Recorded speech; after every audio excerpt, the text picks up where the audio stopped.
Mengenai analisis resiko dan kesiapan medis dalam tanggap bencana. Oke, oke.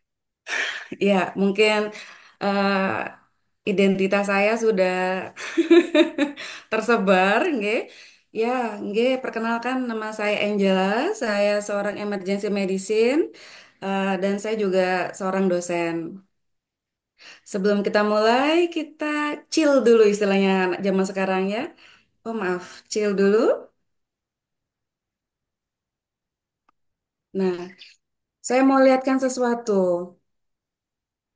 Kalau misalnya ada burung ini, nggak tahu ini burung ini real atau tidak.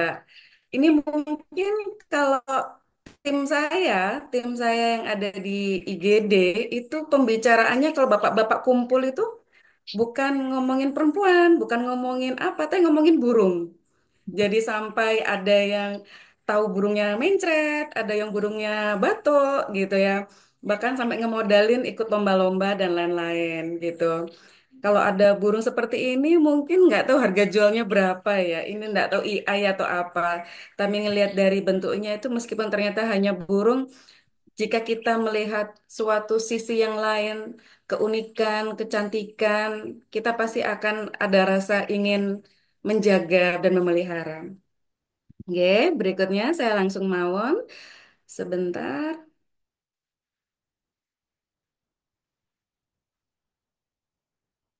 Oke, jadi saat ini kita belajar tentang peningkatan risiko.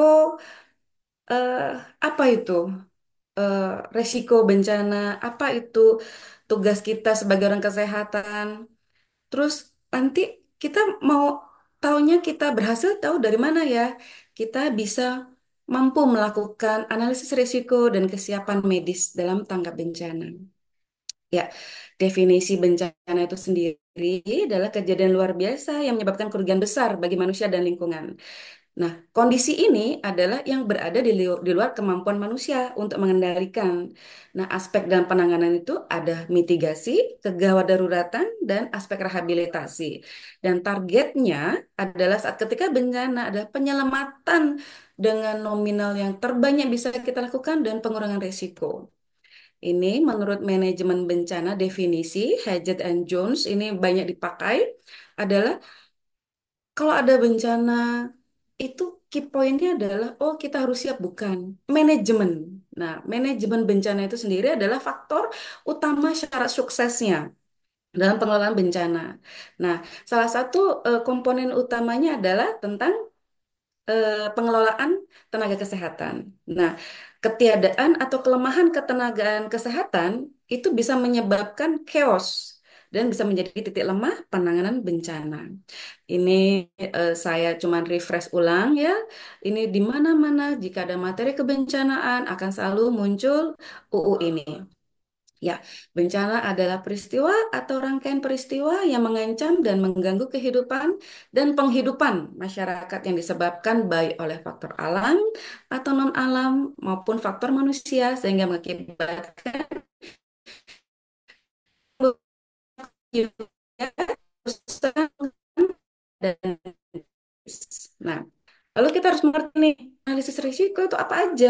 Nah, menurut DeMarco, kita harus bisa mengurangi risiko-risiko yang terjadi atau risiko-risiko yang dalam waktu kita apa ya istilahnya?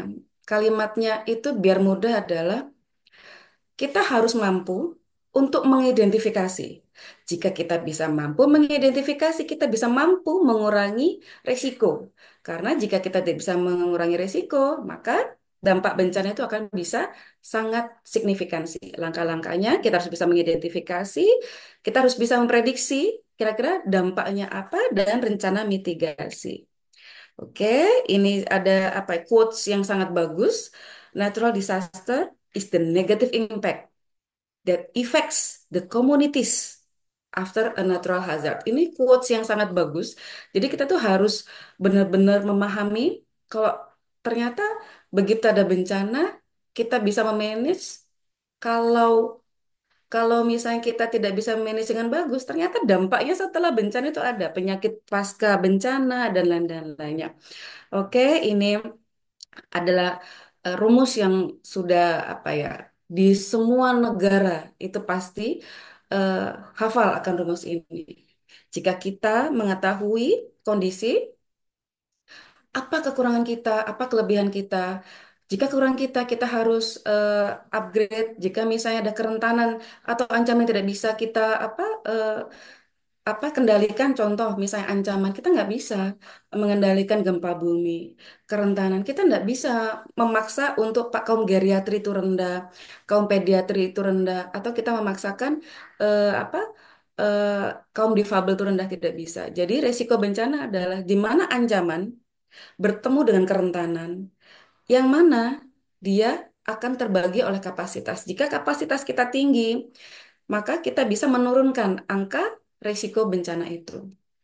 Oke, ini tahapannya adalah pertama jika ada maaf ada bencana, pertama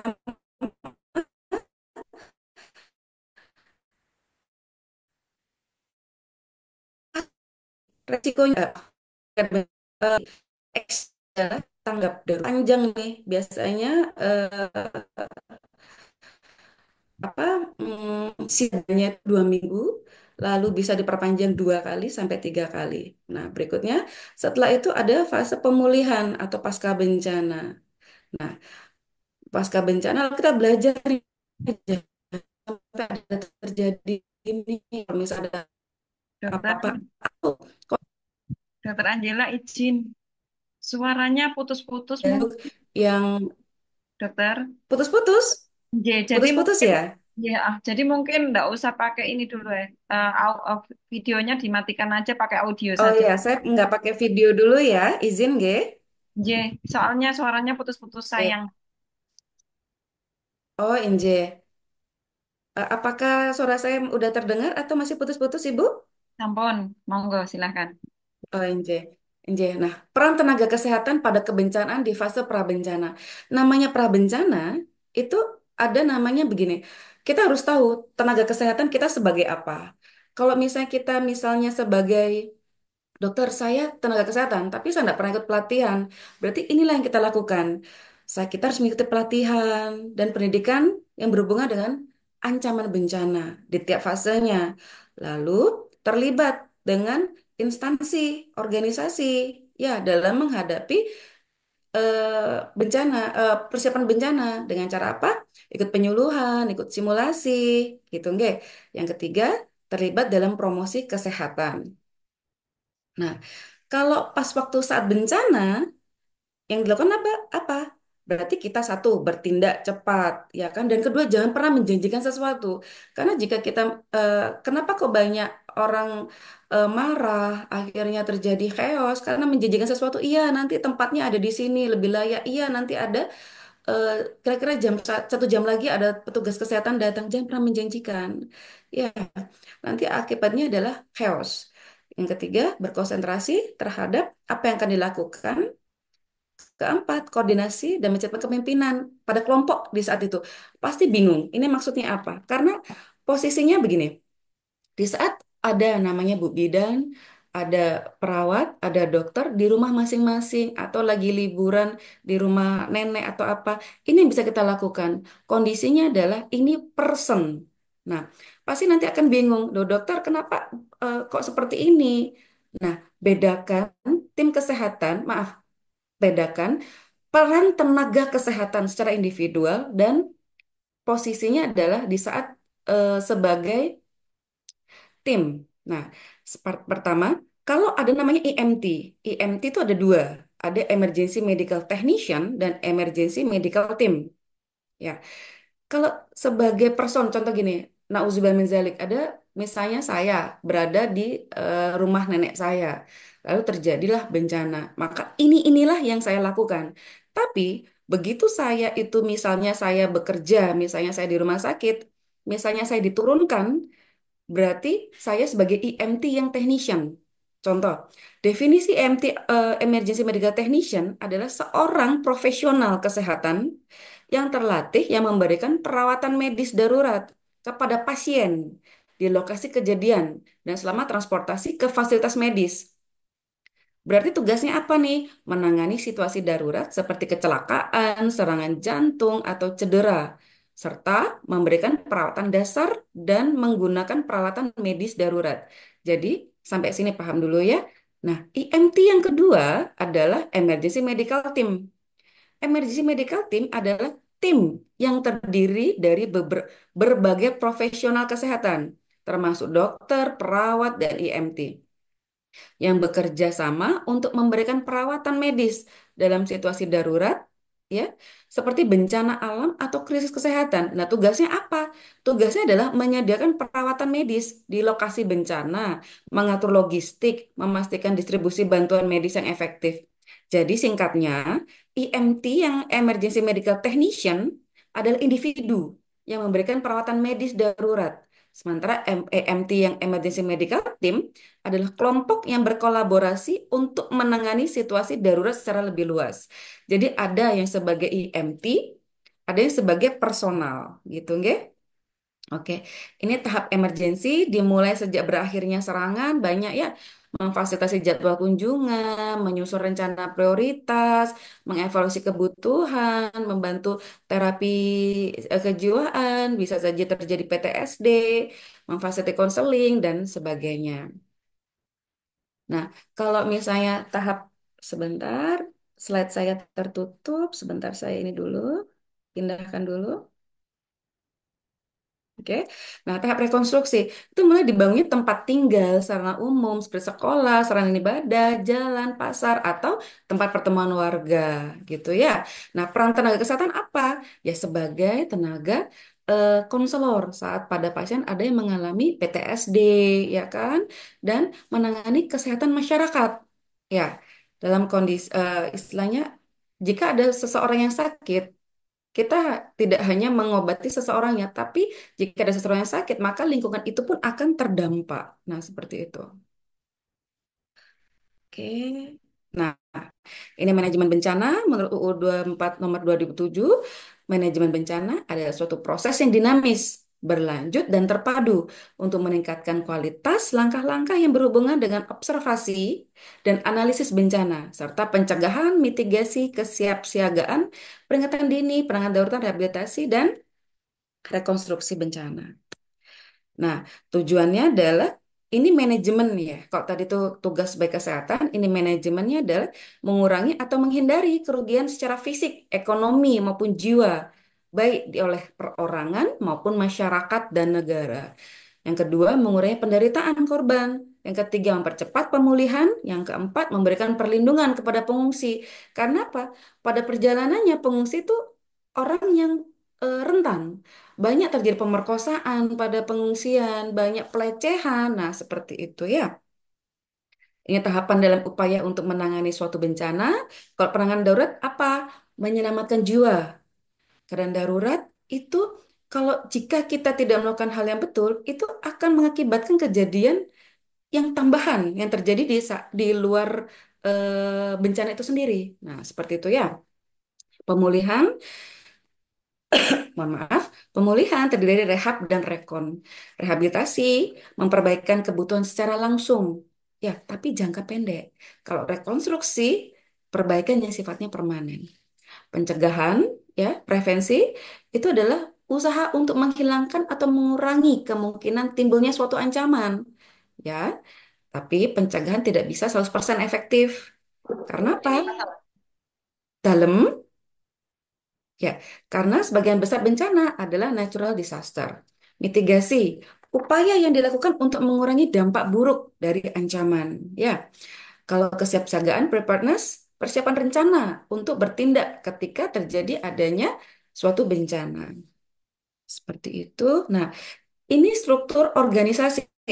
Komen itu nanti BNPB ya. Nah, nanti information nanti terserah apakah information selalu bagian kalau misalnya gini, ini organisasi dari manajemen bencana. Nanti kalau manajemen di rumah sakit bagaimana? Berbeda. Nanti kita ada slide berikutnya. Di Indonesia jika terjadi bencana, komendernya adalah BNPB.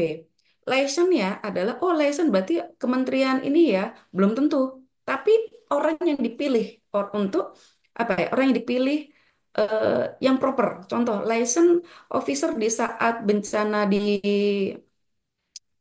eh, apa di Sulawesi kemarin ya, itu license officernya adalah seorang dokter, Dokter Belladonna waktu itu ya, dan beliau seorang dosen dan instruktur di apa magister bencana di UGM. Nah, seperti itu. Nah, artinya adalah commander ini akan menentukan information orangnya siapa, safety nanti orangnya siapa. Oh, safety ya bagian TNI mungkin karena lebih cocok. Tapi beberapa tempat seperti operation, planning, logistik, finance itu dilihat orang yang proper dan berpengalaman. Nah, ini biasanya tempat yang akan kita cari. Saya di mana ya? Kira-kira apakah tempat rumah sakit saya sudah proper tidak ya? Nah, sekarang kita berbicara struktur organisasi manajemen bencana yang seksi operasional penempatannya di rumah sakit. Oke. Nah, pertama, fasilitas pelayanan kesehatan dan rumah sakit. Harus ada markas manajemen bencana. Rumah sakit kita markasnya nanti di mana ya? Kalau di Suwandi nanti di tempatnya Wadir Yanmed. Nah, seperti itu. Kelompok operasional. Tuh, kita sudah ada belum ya? Nanti kita lihatnya semuanya di mana? Di Hosdip. Hospital Disaster Plan. Untuk Hosdip itu ada harus pelatihan sendiri. Karena apa? Hosdipnya ada 4 step besar. Sebelum bencana, nanti yang berperan siapa aja ya? Oh, saya aja. Atau malah sebelum bencana tidak ada yang berperan karena lah apa sih gitu ngapain sih belum tentu juga ada. Nah, seperti itu. Terkadang kita mengalami shock jika memang sudah terjadi sesuatu gitu ya. Yang berperan adalah peran pendukung, manajemen informasi. Kalau mulai bencana, itu harus ada beberapa komponen. Ada komponen harus bisa bagian search and rescue, ada yang bagian apa membuat tenda dan pemadam kebakaran, gitu ya. Terus habis itu saat bencana, emergency. Oh iya, berarti saat bencana impact dan saat bencana emergency itu timnya sama, sama.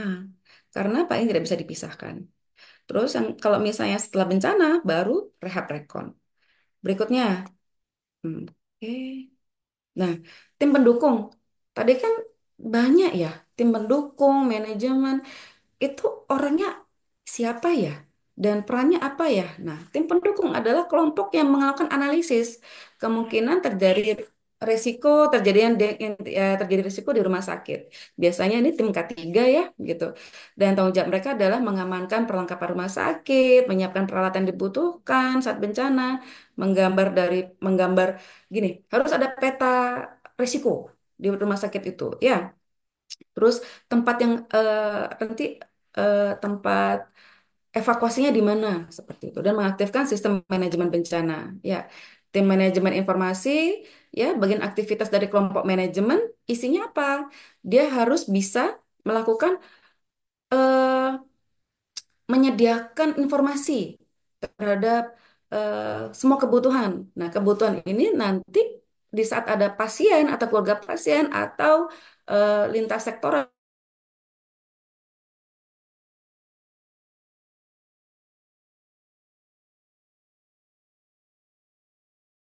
Berarti yang manajemen ini informasi tidak hanya orang manajemen ya, betul. Di sini ada komponennya, mungkin ada pihak security dan lain-lain. Jadi nanti di Hosdip itu ada komponennya, tim pendukung, nanti itu siapa saja, tim manajemen informasi siapa saja. Biasanya nanti bagian HRD dan kepegawaian. Tim pencarian, ya berarti mencari jika misalnya terjadi saat dan selama terjadinya bencana, ya. Terus kegiatan utamanya adalah mencari, mengobservasi kerusakan, dan memindahkan evakuasi. Dari sini bisa dilihat tim pencarian belum, belum bukan selalu tim satpam ya, tim security, tapi juga ada tim komponen lainnya. Ya, mungkin tim bencana di K3, ya, tim penampungan sementara. Kelompok ini termasuk penempatan tenda, terus habis itu saat tendanya tenda darurat otomatis ya saat dan setelah terjadi bencana, sekiranya misalnya rumah sakit itu tidak aman, maka pasien tidak boleh dimasukkan. Ada kalanya waktu itu bulan apa ya? April ya, April atau Maret, April sepertinya. Kemarin itu kan Surabaya tergoncang adanya gempa. Di rumah sakit saya sebut ya, Suwandi, itu pasiennya waktu itu dilakukan evakuasi, lalu setelah dirasa aman dimasukkan. Tapi ada beberapa rumah sakit malah dibuat tenda. Loh, yang benar yang mana? Tergantung. Ada namanya triase bangunan. Jika memang bangunannya itu triasenya merah, maka pasien tidak boleh masuk. Tapi jika triase bangunannya itu kuning, dilihat apakah aman atau tidak, atau masih bisa digunakan tapi di area lain. Nah, seperti itu ya. Oke. Terus ini pemadam kebakaran sudah sangat jelas. Kenapa? Biasanya kalau misalnya code green itu code red harus siap. Kenapa? Code green itu jika ada suatu misalnya diaktifasi ya code green, code green. Kita nggak tahu apakah di situ ada aliran listrik yang terganggu, apakah di situ ada area gizi atau area dapur yang bisa terganggu sehingga bisa menyebabkan kebakaran. Ya, tim pemulihan ya itu pemulihan jangka panjang untuk menstabilkan kondisi yang rumah sakit ya di sini melakukan pelayanan kesehatan ulang di rumah sakit, dan menyediakan bantuan fisik dan psikologis pada korban yang terluka atau yang kehilangan keluarga. Tim rekonstruksi ya mempertimbangkan area yang rusak di rumah sakit, merekonstruksi struktur dan pembangunan jangka panjang. Nah, ini dokter, saya mau ikut tim nih. Tim saya ke, ketertarikan saya ada di pre-hospital dan disaster. Otomatis saya harus bertanggung jawab terhadap ketertarikan saya. Jika saya ditempatkan ke tim disaster, saya harus siap. Saya tanda siap apa ya? Nah, ini, apakah kita sudah mengikuti pelatihan-pelatihan ini? Pertanyaan berikutnya gini, dok saya nggak punya semua contoh. Nggak apa-apa, dilihat dulu. Selama misalnya kita kalem-kalem, pelatihan manajemen bencana wajib, radio komunikasi wajib, rumah sakit lapangan wajib, obat logistik, ini jika mohon maaf dokter, boleh nggak saya skip? Kita tidak tahu di saat bencana besok kita ditempatkan atau diperbantukan di bagian apa. Oleh karena itu, pengelolaan obat dan logistik itu wajib ada. Emergency nursing, operasional perahu karet, dokter, saya kan di maaf saya sebut kota Surabaya. Surabaya kan tidak perlu perahu karet. Oh, jangan salah. Di Surabaya bagian tertentu jika terjadi banjir itu bisa sangat tinggi. Dan waktu itu kalau nggak salah 2019 ya atau 2020 terjadi banjir di salah suatu area di Surabaya sehingga tim perahu karet diturunkan. Nah, otomatis kalau kita mau diturunkan untuk jadi tim kita harus bisa ATLS, ACLS, DVI dan pelatihan penanggulangan bencana terpadu. Nah, apa analisa resiko itu? Apa kesiapan medis dalam tanggap bencana itu? Jadi, analisis itu adalah kita harus bisa mengidentifikasi bahaya, kita harus bisa melakukan penilaian kerentanan, kita harus bisa melakukan evaluasi dampak dan pengukuran risiko itu sendiri, dan perencanaan mitigasi, pemantauan evaluasi, tujuan analisis risiko itu apa, dan mengurangi dampak sosial, ekonomi, dan lingkungan. Lah, kesiapan medis itu sendiri bagaimana? Berarti kita harus siap. Siapnya bagaimana? Kita harus melakukan pelatihan dan pendidikan, perencanaan dan protokolnya harus siap, SOP-nya bagaimana.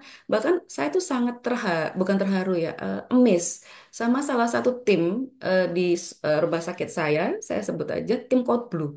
Tim Code Blue, tim sama tim dari PPI itu apa ya istilahnya pelatihannya tuh sangat rapat sekali. Kenapa?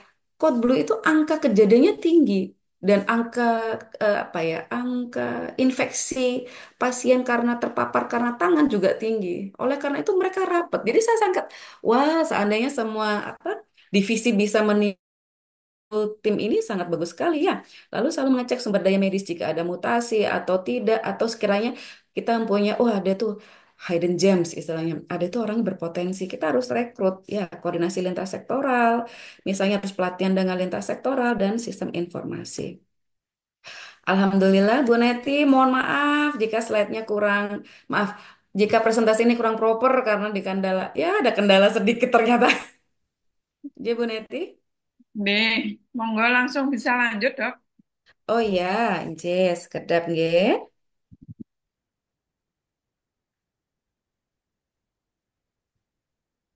Saya stop share dulu, saya share screen yang terbaru.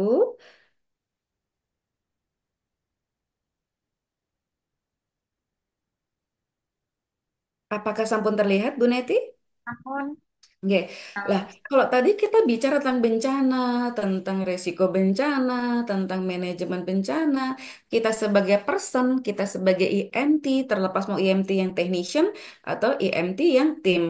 EMT technician belum tentu dia masuk EMT yang tim, tapi EMT yang tim bisa saja kalau komponennya adalah EMT yang technician. Nah, kalau misalnya EMT yang tim itu ada pelatihan sendiri. Pelatihannya itu nanti namanya insarak. Nah, insarak itu dilakukannya di Indonesia itu kerjasama tidak hanya lintas sektoral tapi pan pan pan apa ya ASEAN ya seluruh ASEAN. Jadi itu pelatihannya sampai internasional gitu ya. Jadi kalau sudah ikut pelatihan insarak, wah rasanya hati ini tenang gitu ya. Oke, saya slideshow dulu. Oke, sekarang kita bicara ABCDE, approach dan update BLS. Jadi gini, kita tahu secara keilmuan. Nah, secara skill apa yang kita harus lakukan? Nah, secara skill yang kita harus siapkan adalah ini, ABCDE, approach dan update BLS. Pada perjalanannya ada kelompok yang sangat pintar. Kelompok itu adalah kelompok WHO dan kelompok AHA.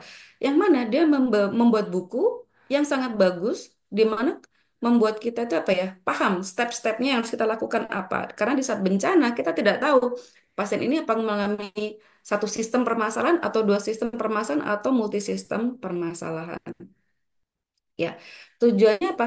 Mohon maaf sebelumnya jika slide saya nanti akan banyak di bahasa Inggris karena ini apa capturean dari capturean asli dari bukunya. Nanti bukunya ada, nanti saya tunjukkan di belakang literaturnya. Jika misalnya ada minat, monggo nanti saya akan share ke Bu Neti. Kenapa kok kita harus belajar ABCD approach? Nah, karena apa? Kita tidak tahu pasien ini mengalami apa. Jadi kita harus belajar sistemik dan kita harus tahu kalau misalnya kita ada step yang terlewat, pasien bisa mengalami terjadi mortality atau morbidity. Ya, terus cara dengan pendekatan ABCDE approach ini sangat cepat dan efisien. Ya, gitu. Lalu selain ABCDE ada temannya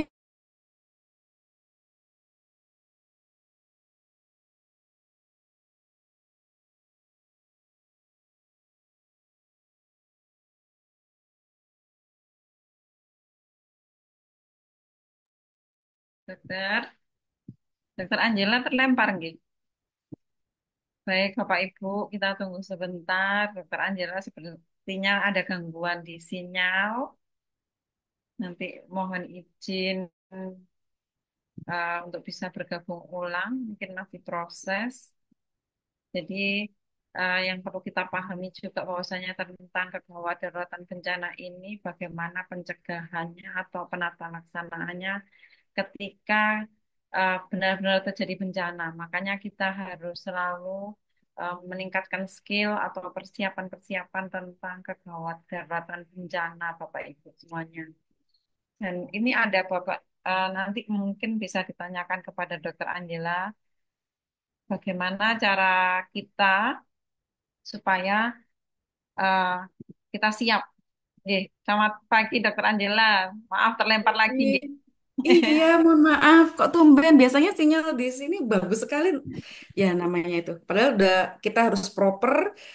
Meskipun sudah menggunakan dua laptop dan satu modem, satunya WiFi rumah, tapi tetap harus ada standby. Dan ternyata ya begitulah kalau kita mengetahui ada ancaman kita tidak bisa apa kendalikan, kita harus meningkatkan anu Waspada. apa? Jadi bencana itu tidak hanya terjadi di alam atau buatan ya dok ya. Ketika zoom pun juga bisa terjadi. Betul, iya gitu Ibu ya. Jadi harus Terus proper, harus menyiapkan diri dokter. ya, oke. Sebentar, saya izin share screen. Monggo.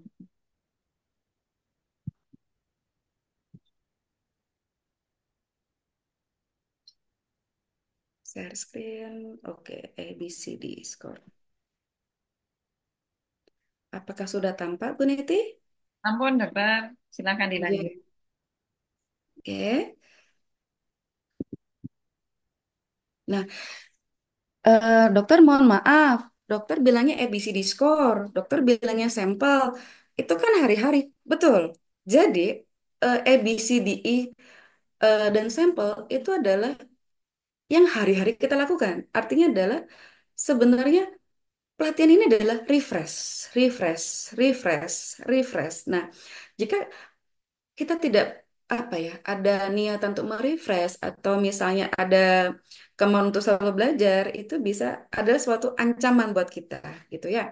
Tadi saya ulang mulai dari ABCD score ya, dengan harapan jika kita mengetahui eh, apa itu ABCD score, karena kita harus tahu pasien ini mengalami satu sistem gangguan satu sistem atau multiple sistem. Pasien ini kira-kira aman nggak ya? Atau bakal ada ancaman nggak ya? Kok kayaknya klinisnya toksik ya? Tapi kok saya nggak nemu ya? Nah, seperti itu. Lalu dengan harapan kita bisa merewind, maaf, kita bisa mengecek pasien ini ABCD score, resiko terlewatnya itu lebih rendah, gitu ya. Sehingga kejadian mortality atau morbidity itu bisa kita eh, kok kayak yang di rumah sakit? Betul. Jadi ABCDE dan sampel pada bencana dan pada rumah sakit itu bisa digunakan. Pada perjalanannya ABCDE score nanti saya akan bacakan itu sangat simpel sekali ternyata. Bahkan sampai bahkan sampai kalau misalnya perlu saya nggak paham, ya udah di-download aja baca gitu. Oh, ternyata begini saja ya. Oh iya, ternyata ada scoring-scoring, ternyata ada step-step. Oh, seperti ini. Jadi membuat kita tidak ada yang terlewat, gitu ya. Dan secara cepat kita bisa mengetahui pasien ini mengalami apa, gitu ya. Dan di sini ada tambahannya mengenai BLS. Ini kita materi yang ABCDE score dulu. Ini buku dari WHO.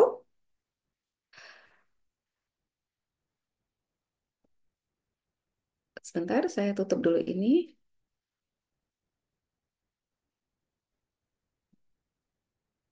Oke, ABCD score dan sampel history. Waduh, kok banyak sekali ini tujuannya. Mudah, mudah.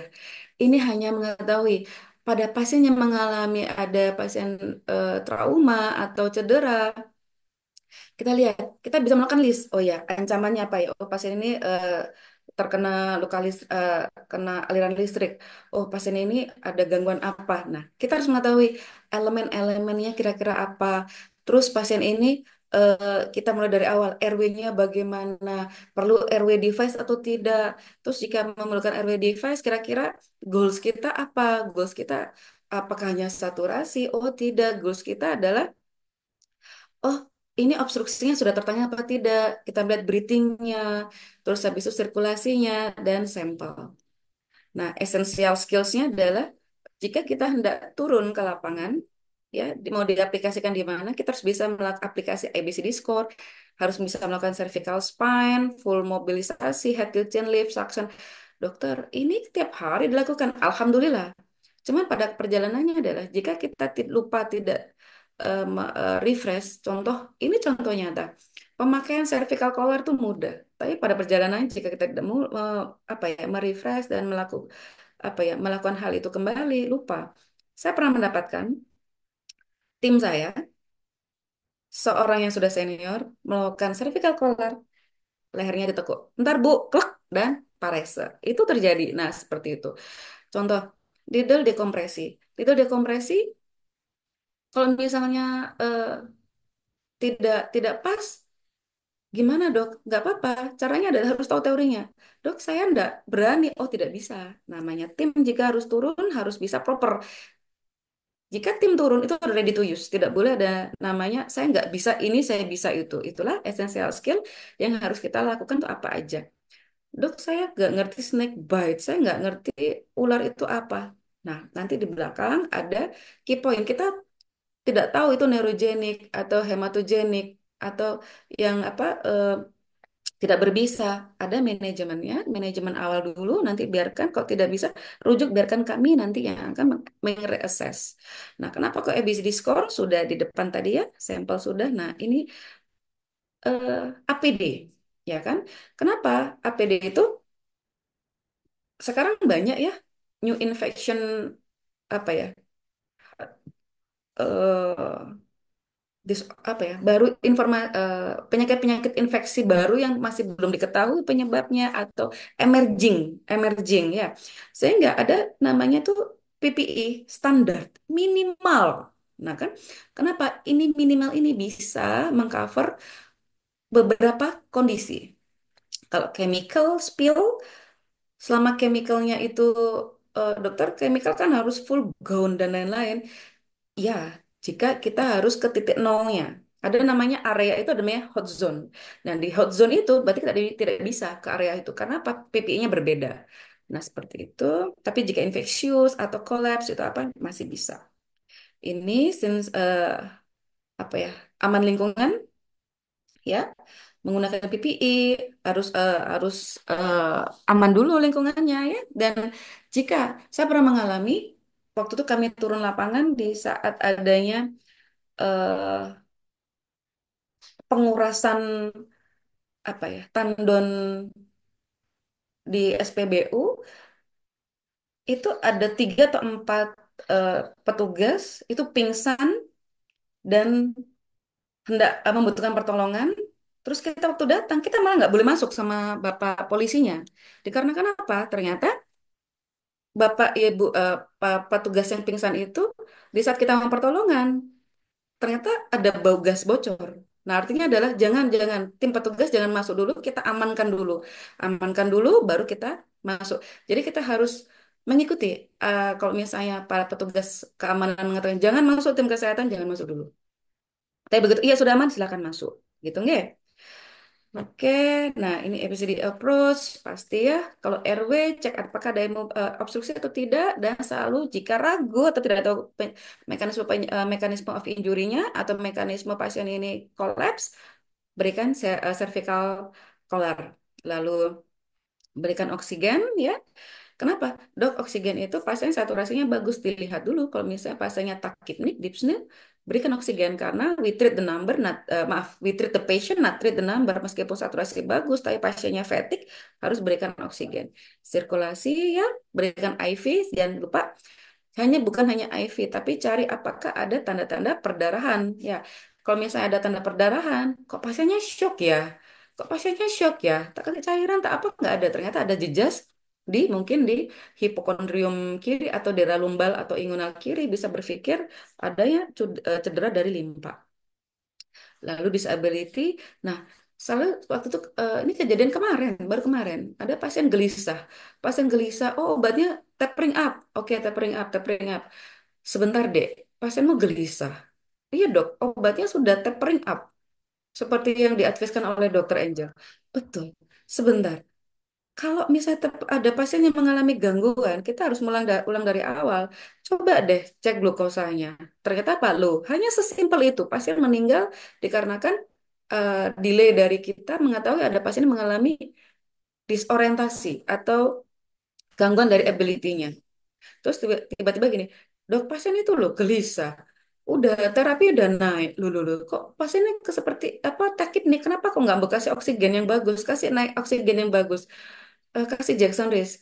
Nafasnya enggak bagus deh, bagus pakai pompa. Dilihat, loh, pupilnya kok anisokur? Enggak dong, ini pasiennya enggak trauma. Ternyata pasiennya hipoksia berat menyebabkan edema cerebri menyebabkan ada gangguan di pupil. Coba misalnya kita apa hanya melihat saturasi 97, 98 pasien itu opo oh ya nah seperti itu artinya ada step perubahan harus diulang dari awal dan kebanyakan pasien mengalami perburukan dikarenakan pasiennya mengalami hipotermia. Ada namanya triad death. Triad death itu salah satu komponen hipotermia. Jika ada pasien mengalami hipotermia, maka resikonya ada pasien bisa mengalami apa anabolik eh, anabolik metabolisme. Jadi bisa mengalami perburukan kondisi. Oke, jangan lupa cek dari trauma, ABCD. Jika misalnya ragu, tidak tahu ketahui mekanismenya, selalu pasang collar neck. Nah, sekarang RW assessment. Selalu dibilang gini, kita kan kalau melihat kan look, listen, feel miliknya breathing tidak. Look, listen, feel itu tidak hanya milik breathing. Ada namanya look, listen saja, look, listen, feel, ada yang look saja. Itu yang mana? Nah, kalau misalnya look, oh, look, pasien itu mengalami gangguan nih. Nah, kita mau akses RW. Nah, RW itu yang ternyata dilihat itu adalah look listen. Pertama, pasien bisa ngomong, bisa ngomong proper. Nah, apakah ada gargling atau apa di look? Misalnya, oh ada dia ada muntahan, ada tambahan berarti di RW tetap dadanya bergerak atau tidak, ya. Dan apakah ada udara yang masuk tidak? Solusinya, sekali lagi, jika tidak diketahui mekanisme pengeluaran, lalu menggunakan collar neck. Kalau saya pasien tidak ada trauma, kita bisa menggunakan head tilt chin lift. Kalau misalnya pasien mengalami ada obstruksi dari RW, kita nggak bisa melakukan invasif gitu ya. Kita bisa menggunakan yang non invasif. Non invasif kita bisa menggunakan apa mayo atau Gudel orofaring atau NPA. Mayo itu dari sudut bibir sampai ke tragus ya. Tapi syaratnya tidak boleh ada refleks muntah. Nah, kalau misalnya ada refleks muntah menggunakan NPA, menggunakannya adalah ukurannya seperti jari pasien ya, bukan jari pemeriksa, jari pasien. Dan kalau misalnya terjadi keraguan, bisa diturunkan 1 sampai setengah dari ukurannya. Oke, kalau misalnya nampak ada foreign body, langsung dikeluarkan. Tapi jika tidak nampak, jangan sekali-kali dikorek-korek. Kenapa? Tambah akan mendorong ke belakang. Dan kalau pasien masih sadar, bisa menggunakan pakai abdominal thrust atau chest thrust ya. Dan back blow untuk pada anak-anak. Ini namanya sandwich maneuver ya. Bisa digunakan saat pasiennya masih sadar. Nah, kalau misalnya ada secret, mudah suction dan recovery position. Selalu dimiringkan. Kenapa? Dengan harapan akan mengumpul di satu titik. Nah, kalau anafilaksis jelas bisa menggunakan adrenalin. Taunya dari mana, Dok? Pasiennya itu ada sesak, ada tanda pembengkakan. Kalau pembengkak nggak ada plak hiperemia atau kemerahan, edim kemerahan lokal, dan ada stridor. Terus riwayatnya adalah ada eh, reaksi alergi. Dok, saya nggak tahu, tapi ada plak sama ada stridor. Kita bisa berpikir anafilaktik. Ya, oke. Lalu sekarang, nah, untuk breathing, lihat. Look, listen, feel. Kalau misalnya RW, look, listen. Kalau breathing, look, listen, feel. Jadi kalau misalnya look, listen, feel. Oh, itu milik, apa nih, listen, feel itu ada yang look, listen, ada yang look, listen, feel, dan ada yang Dokter, putus-putus lagi. Mungkin tidak stabil, nggih. Jadi, dokter alhamdulillah sebaiknya ada pakai video, Dok. Izin.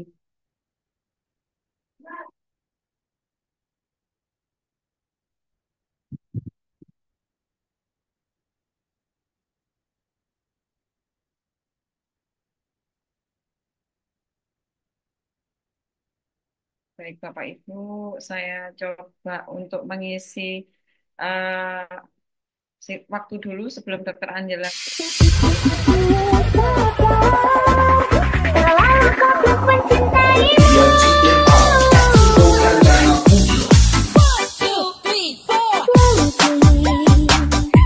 Aku terlalu cinta, aku terlalu sayang nanti, tak kerasa dilarani. Pantes, ku akui ku salah, terlalu percaya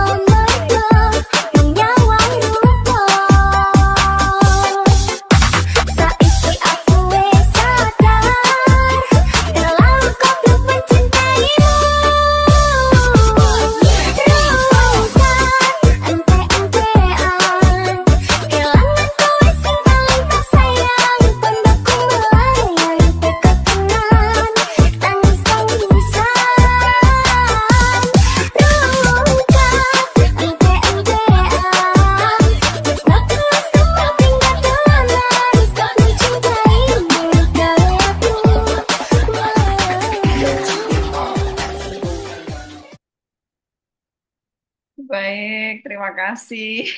Bapak Ibu, mohon maaf Dokter Angela, apakah sudah bergabung kembali? Dokter Angela, sepertinya Dokter Angela masih ada gangguan di sinyalnya, nggih. Jadi kita tunggu sebentar. Ngapunten, Dokter Angela, belum bergabung kembali, nggih. Jadi Bapak Ibu, mungkin bila ada pertanyaan tentang ABCD ataupun tentang ini bisa monggo disampaikan baik via chat ataupun langsung perlesan nanti ini. Mohon maaf Bu Neti, saya Saya pakai kedua. Aduh, mohon maaf. ini sudah ganti device lagi gitu. Ganti device. Ganti device.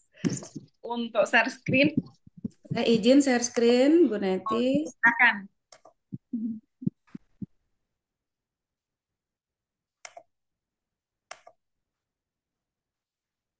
Oke, sebentar saya tutup dulu. Oke.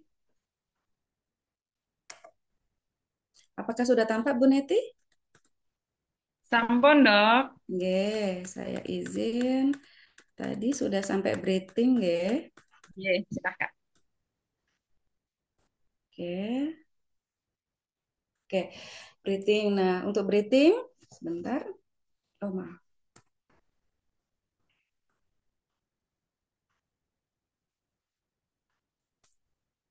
Oke, look, listen.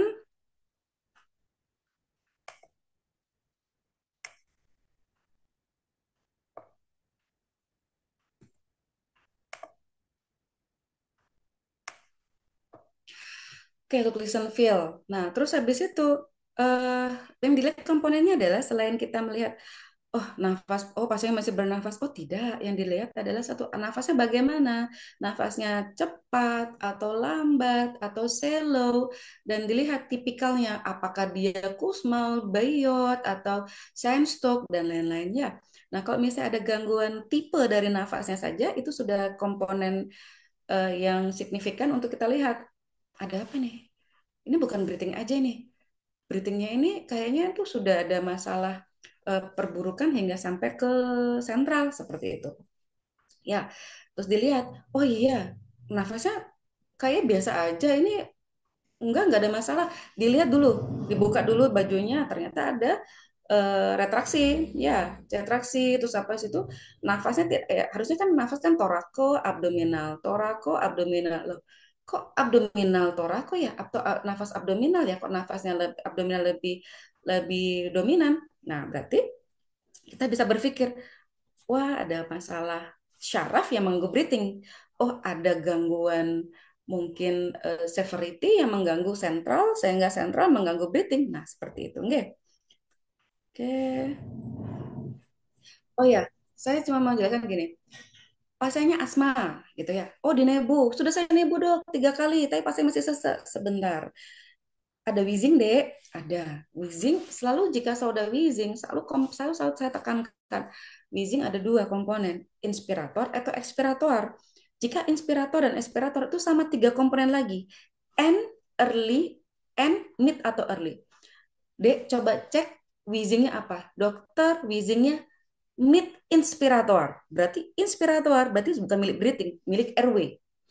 Dokter, wheezingnya masih ada wheezingnya N expirator milik breathing. Jadi sekali lagi, kalau misalnya terjadi ada pasien wheezing pun, oh ya asma bolak-balik, itu kenapa pada pasien asma kan bisa sampai fatigue, agitasi, dan sampai pasiennya sampai kolaps. Ternyata gangguan breathing itu bisa sampai ke airway karena komponen dari saluran pernafasan yang dari kecil sampai ke besar ikut terganggu. Oke, sekarang listen jika misalnya ada suara nafas tambahan atau tidak ada malah. Jika tidak ada suara nafas, kita bisa berpikir apakah terisi cairan atau malah tidak ada atau kolaps. Ya, gitu ya. Oke, terus habis itu komponen dari breathing adalah RR, saturasi, apakah ada retraksi, terus habis itu apakah ada komponen nafas bantuan, otot nafas bantuan dan lain-lain. Oke, terus manajemennya, kalau misalnya pasiennya tidak sadar atau pasien sudah pernah sadaran, support breathing sampai tanda adekuat nafasnya bagus. Itu satu. Jangan takut pasien, dok, pasiennya saturasi bagus. Ya sudah, kita pakai pakai apa NRBM aja kan saturasi 99. Tapi pasiennya saturasi maaf GCS-nya 111. Loh, jadi lihat dulu. Kalau misalnya nafasnya saturasi bagus tapi RR-nya 38, 40, ya jangan pakai Jackson Risk. Kalau misalnya nafas IE-nya tidak 1:2 atau kurang, harus di bagging, ya. Terus habis itu, dan kalau misalnya di saat bagging ternyata itu tidak inflate, maaf apa ya, ekspansi nafasnya tidak bagus, atau di saat kita bagging kita ada tahanan, berarti ada obstruksi nih. Obstruksi apa? Mungkin bronkusnya bermasalah atau ada bolus yang masuk yang menghambat seperti itu ya. Jadi jangan lupa BVM. Atau kalau misalnya nggak ada BVM, Jackson Risk. Kalau Jackson Risk, BVM itu bedanya adalah BVM inflate dia auto untuk mengembang. Tapi kalau Jackson Risk dia membutuhkan tenaga tekanan dari oksigen untuk mengembang juga. Jika ada kebocoran, maka jangan kaget kalau Jackson Risk itu tidak bisa kembang kempis seperti sempurna ya. Hipoksi oksigen, kalau ada wheezing, salbutamol ya. Atau obat-obatan misalnya, dok kita nggak punya salbutamol, ada yang Ventolin boleh, dikasih ipratolpin boleh, dok ada yang Meproven boleh, dok kita Mecombivot boleh. Nah seperti itu. Terus kalau anafilaksis khas, dokter saya wheezing, nemu wheezing, ya. Terus tak nebu kok tidak membaik, oh ya. Terjadi perburukan, oh ya. Dek, jangan treat pasien itu dapat apa, tapi sistem. Karena apa? Bisa aja pasien itu wheezing bukan karena asma, tapi begitu dicek ada plak hiperemi. Ini enggak alergi dah. Wheezingnya ini wheezing karena sumbatan dikarenakan alergi. Berarti bisa menggunakan penggunaan pemberian epinefrin. Epinefrin dan adrenalin sama ya, karena kemarin saya masih berdiskusi sama mahasiswa saya juga nggak tahu bedanya adrenalin sama epinefrin. Ternyata sesimpel itu pun kita harus apa ya, itulah gunanya kalau misalnya kita chit chat diskusi gitu nggak. Terus kalau misalnya tidak ada saluran nafas kok nggak masuk ya, kok ada hipersonor ya, kok malah kok jangan sampai ini terdorong ya traheanya lah. Kok trahea terdorong berarti kan sudah severe ya, menggunakan needle dekompresi. Nah saluran nafas nggak ada ya, tak perkusi kok dal ya, dal itu tumpul ya. Terus habis itu kalau misalnya ada apa ya, bisa untuk request sitobed X-ray bisa, tapi kalau misalnya nggak bisa, nggak ada sitobed X-ray sehingga harus dorong dulu dan apa, posisi kan pasiennya itu tegak lurus. Kenapa? Kalau misalnya pasiennya itu lay down, maka dia akan memberikan tekanan lebih tinggi pada torakalnya. Tapi jika dia lurus, tekanan tekanan fluidnya itu bisa sesuai dengan gravitasi sehingga tekanan pada torakalnya tidak terlalu signifikan sih. Oke, jangan lupa berpikir trauma. Nah, ternyata Luke Lisenfield bukan hanya milik breathing. Luke Lisenfield ternyata juga milik dari perfusi, yaitu milik dari C. Ya, dilihat dulu ada apakah akralnya dingin, akralnya basah, CRT. CRT ada yang mengatakan 2 detik, ada yang mengatakan 3 detik. Maaf, lebih dari 2 detik atau yang mengatakan lebih dari 3 detik. Pasien diaforetik atau pasiennya tensinya rendah, takipnik, takikardi, absen puls. Kalau absen puls pasti kan di CPR ya. Kalau takikardi, lihat, oh pasiennya takikardi. Lihat dulu pasiennya benar takikardi atau pasiennya anemi. Kalau anemi kan berarti kompensasi. Nah, seperti itu. Takipnik, pasiennya takipnik dok, itu breathingnya padahal nggak apa-apa loh. Takipnik, lihat dulu. Kalau pasiennya anemi ya wajar aja takipnik. Ya, seperti itu. Tensi adalah hal terakhir yang akan terganggu di saat ada gangguan di sirkulasi. Ya, yang paling mudah adalah kita lihat mukosa mulut dan lidah. Ya, kalau misalnya mukosa mulut dan lidahnya mulai kering, bisa berpikir pasiennya sudah mengalami gangguan sirkulasi. Lu bagaimana, apakah ada tanda perbelahan di daerah torakal, abdominal ya, terus habis itu daerah pelvic atau di tulang panjang atau luka terbuka. Lalu dicek apakah ada, jika ada hipotensi, ada distended JVP dan muffled heart sound atau suara jantungnya jauh, mungkin perikardial tamponade. Kalau seperti ini gimana? Ya kita cuma melakukan ABC lalu transfer dengan harapan biar dilakukan perikardiosintesis dan selalu monitoring cek blood pressure. Oke, kalau misalnya tidak ada nadi, jelas CPR ya. Nah, kalau misalnya dok, kalau misalnya saya nggak paham ya dok, kalau misalnya apapun saya ragu, saya memberi langsung infus gimana? Boleh, lebih baik kita lakukan infus daripada kita delay. Ya, daripada begitu kita nggak lakukan infus di saat pasiennya masih bagus, nafasnya masih bagus, ternyata terjadi severity, pasiennya shock, kita susah. Itu nggak apa-apa. Ya, kalau ada perdarahan, lakukan eh, direct pressure. Ya, oke. Dan kalau misalnya ada curiga jejas di daerah pelvic, lakukan splint. Ada namanya tuh Nina clamp. Tapi kalau misalnya kita nggak punya Nina clamp, kita bisa menggunakan pakai kain, ya, gitu.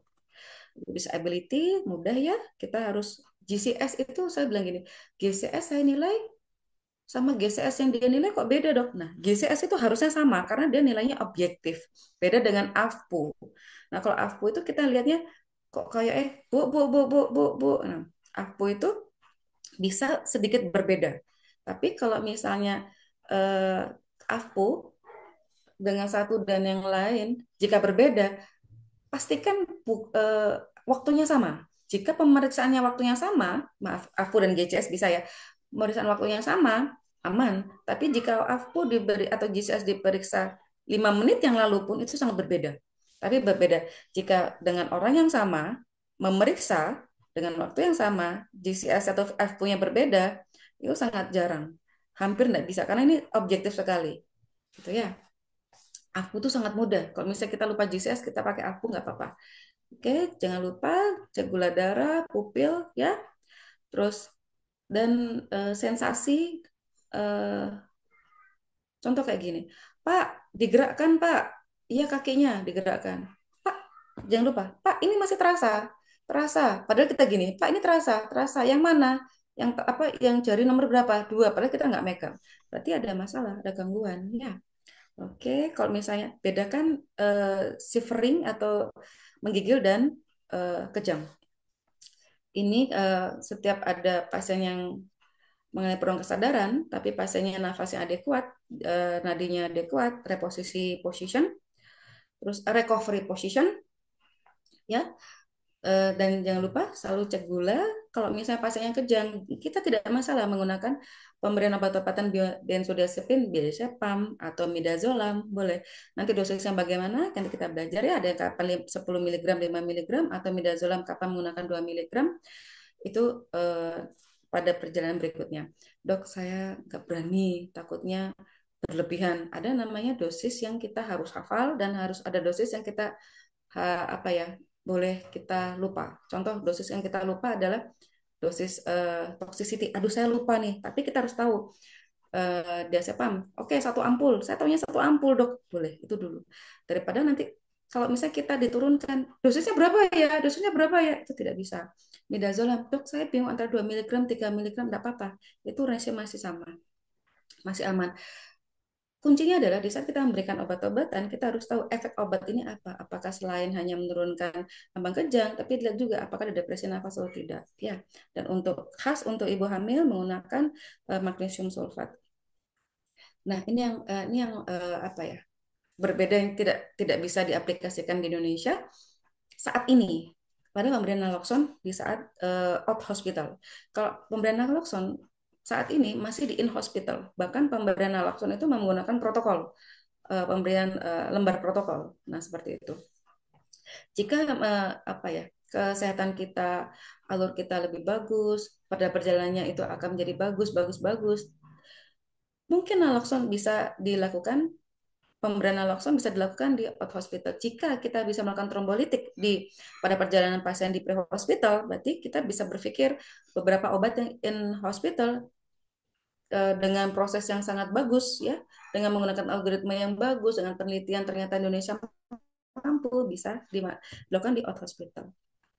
Oke, untuk exposure jangan lupa selalu lihat dari head to toe, head to toe, head to toe. Jadi lihat kepala. Ternyata kalau misalnya pasiennya itu ada jejas ternyata di flank kanan, kita tidak melihat di balik bajunya, ya bisa terjadi ada masalah gitu, nggih. Ternyata ruptur liver gitu ya.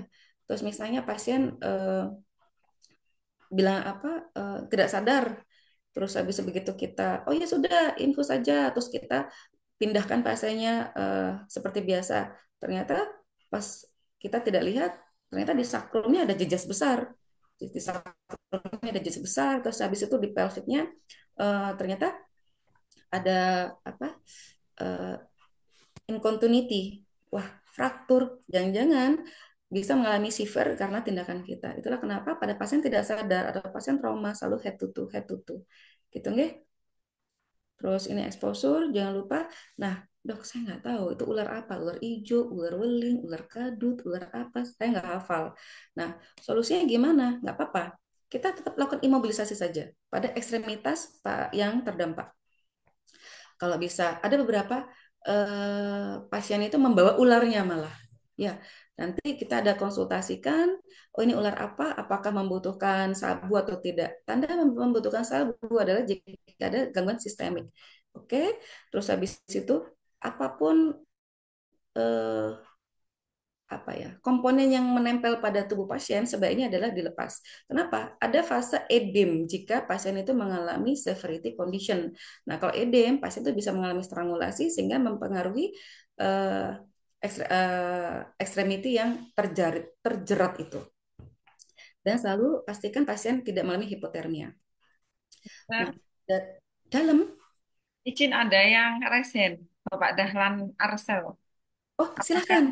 jawab atau nanti menunggu selesai? Kalau bertanya, mungkin nanti di belakang mawon. Ya, monggo silakan. Kalau begitu Pak Dahlan nanti saja menunggu selesai. Ini biar dilanjut sama Dokter Angela. Monggo dok, silakan Oke. dilanjut. Nah, dari semua di depan itu kan pemaparan step-step-step. Nah, memang apa sih yang menakutkan dalam pada ABCDE? Yang menakut pada RW adalah obstruksi dari benda asing. Lalu pada pasien yang mengalami luka bakar. Nah, kalau pada pasien luka bakar yang ditakutkan adalah edem laring. Ya, sehingga menyebabkan obstruksi di airway. Anafilaksis bisa mengalami edem laring dan trauma. Kalau breathing, berpikir breathing apa ya? Yang menakutkan apa ya pada breathing? Tension motora, opioid, asma, asma dan COPD itu ditakutkan adalah terjadi severity. Jadi severity sehingga dia membuat adanya obstruksi di daerah airway dan terjadi adanya eh, pleural effusion yang masif sehingga pasien akan mengalami gangguan dari breathing itu sendiri. Kalau C pasti karena tidak ada nadi, pasien mengalami shock atau adanya perdarahan yang masif dan perikardial tamponade. Kalau D yang difikirkan kalau dia adalah yang harus aduh-aduh ini kalau misalnya jangan sampai lepas kenapa pasien bisa mulai kegawatan bisa mengancam jiwa hipoglikemi TIK dan pasien kejang dan kalau E pasien mengalami snake bite kenapa saya pernah mendapatkan pasien baru datang di IGD dan pasien masih gelisah GCS-nya mungkin 245 tiga maaf 345 ternyata dalam 5 menit kita masih megang pasiennya 5 menit saja tek tek tek tek dan pasien mengalami apnu dikarenakan pasiennya mengalami serangan snake bite yang neurotoksik seperti itu. Nah, kalau obstruksi airway karena benda asing ya kalau bisa diambil diambil dengan cara apa? Finger swab. Tapi kalau finger swab pasti kan nampak. Kalau misalnya tidak nampak, jangan. Karena apa? Begitu kita finger swab, kita akan mendorong ke belakang. Nah, taunya dari mana? Tidur, snoring, gargling. Apakah tiga-tiganya pasti ada? Tidak, belum tentu. Bisa aja salah satunya. Nah, kalau pada pasien yang penuh kesadaran, selalu kita berpikir di under 8 GCS-nya selalu berpikir pasang mayu, pasang NPA. Kenapa? Pada pasien tidak sadar itu kemampuan mereka untuk apa ya, mempertahankan lidah itu sangat rendah. Jadi istilahnya mereka terobstruksi airway-nya dikarenakan lidah sendiri. Oke, kalau misalnya untuk burn jangan lupa berikan oksigen ya. Terus kalau misalnya eh, ada pasien mengalami stridor, pada pasiennya heartburn, ada tanda-tanda terbakar, alisnya, bulu mata, jejas apa, GCS-nya di bawah 8, boleh deh berikan NPA. Adik, mohon maaf, ibu-ibu, bapak-bapak, bisa diberikan OPA atau NPA. nggak usah takut. Ya, lebih baik. Terus nanti dibantu dengan bagging. Ya, kalau misalnya pasiennya mulai sudah ada obstruksi, biasa gangguan breathing juga. Nah, kalau misalnya severe allergic, ya sudah, itu tidak bisa bisa menunggu. Pasien awalnya cuma gatal-gatal, terus habis itu pasien sudah mulai sesak, terus mulai ada wheezing, pasien mulai ada apa tripod position, pasien bisa mengalami cyanosis, pasien bisa mengalami ARES dikarenakan obstruksi dari airway-nya. Soalnya gimana? Adrenalin. Adrenalin 0,3 lalu bisa diberikan diulang. Terus habis itu kalau bisa pasien sudah mulai ada fatigue, bisa menggunakan pemberian salbutamol ya, salbutamol di nebu lalu consider atau plankan untuk intubasi ya karena obstruksinya sudah di airway. Terus kalau misalnya pada pasien yang mengalami anafilaksis tapi pasiennya itu masih sesak nafas, apakah saya langsung KIE intubasi? Tidak, dilihat dulu. Kalau misalnya pasiennya masih sesak nafas, tapi tidak ada wheezing, tidak ada rongki, berikan oksigen saja. Oksigen saja. Tapi kalau misalnya sudah mulai ada wheezing, sudah mulai dan wheezingnya mulai dari end expirator, mid expirator, selalu berpikirlah, oh nebu, nebu. Nebu bisa diulang sampai 3 kali selang 2 menit. Nah, kalau misalnya itu tidak ada perbaikan, kita baru tetap bisa continuous pemberian obat-obatan anti alerginya, epinefrin, H2 blocker, terus habis itu H2 blocker dan golongan salbutamol dan bisa dilakukan intubasi obat-obatan tersebut epinefrin bisa dimasukkan lewat ETT dan dipompa dikarenakan apa? Epinefrin itu punya reseptor di paru-paru sehingga bisa mengembangkan paru-paru itu sendiri. Nah, kalau ada airway obstruksi dengan trauma suction. Jika tampak boleh di remove, tapi jika tidak tampak jangan sekali di remove. Cowtras ya, jangan menggunakan NPA, nanti masuk ke otak. Ya, terus habis itu spine mobilization dan lakukan transfer. Jika ada suara nafas yang tidak lazim, berpikirlah pasien ada sumbatan, mau di breathing atau di airway. Kalau misalnya di breathing, oke, stepnya begini. Jika di airway, stepnya begitu. Sekarang kita ngomong berbicara tentang tension pneumotorak. Kalau tension pneumotorak, pasiennya bisa nggak dok? Pasien mengalami tension pneumotorak tapi tidak trauma. Banyak. Pada apa? COPD. Pada pasien asma. Jadi pasien yang biasa di nebu tiba-tiba tambah sesak. Jangan lupa eh, obatnya tidak adekuat dok. Bukan. Mungkin pasien mengalami pneumotorak.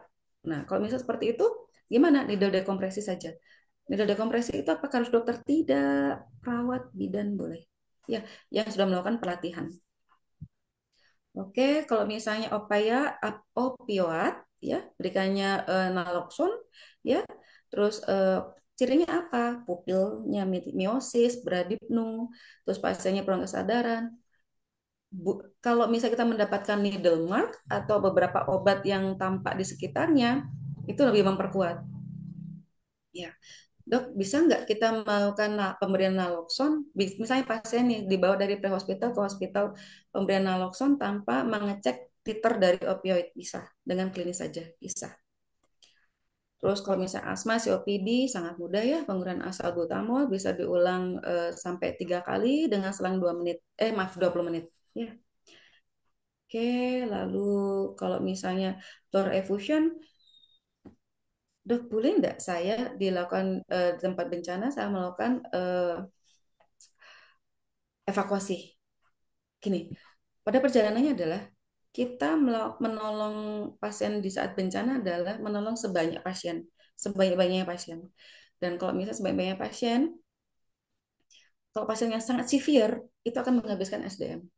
Nah, otomatis kita menolong sebanyak-banyak pasien yang bisa kita angkut. Otomatis pasien yang green dan yellow. Nah, kalau pasien red, baru setelah itu semua selamat, baru kita fokus ke red. Karena apa? Jumlah SDM kita dengan jumlah pasien sangat timpang. Jadi solusinya gimana? Berikan oksigen saja dan transfer, load and go. Tapi pada perjalanannya, tahu, oh ini ada efusi pleura. Berarti saya posisinya adalah sitting position. Tidak boleh tidur. Kalau tidur, pasiennya akan gelisah. Nah, seperti itu. Kalau misalnya pada pasien di situ, dokter saya bisa chest tube pada perjalanannya, alatnya lengkap, proper. Ada di sini tuh tempatnya mungkin tendanya itu tidak open, maksudnya tertutup. Dan ada sekatnya, misalnya ada anterum, lalu ruangan, ada ruang tindakan, dan pasiennya itu bisa dipastikan timnya ready. Kenapa begitu pleural effusion ternyata pasiennya mengalami reperfusion syndrome, pasiennya shock, harus ada backup. Jika ada timnya lengkap boleh. Itu kalau misalnya pasiennya tanpa nadi menggunakan protokol BHD ya, CPR protokol. Kalau pasien shock jangan lupa jangan malah disitingkan. Padahal malah pasien shock. Kenapa kita harus lay down kan? Kenapa? Dengan harapan sirkulasi bisa dengan mudah teralirkan dari head to toe. Utamanya adalah sirkulasi untuk ke otak dan jantung. Berikan oksigen, ya, kontrol bleeding, berikan cairan, dan dokter boleh nggak saya berikan antibiotik awal saat saya menemukan pasien di lapangan ada tanda-tanda eh, perdarahan hebat dan lukanya kotor. Kalau antibiotik itu di Indonesia diberikan kalau sudah mulai ada tanda perdarahan. Maaf, ada tanda infeksi. Jika pada pasien masa emergensi, hari ketiga nih, hari ketiga pasien datang, sudah ada tanda infeksi, syarat pemberian antibiotiknya adalah harus terkontrol dengan kartu. Gak apa-apa diberikan, tapi harus ada operan. Operan pada nakes yang jaga dalam suatu wilayah itu pasti ada nakesnya. Harus dioperkan.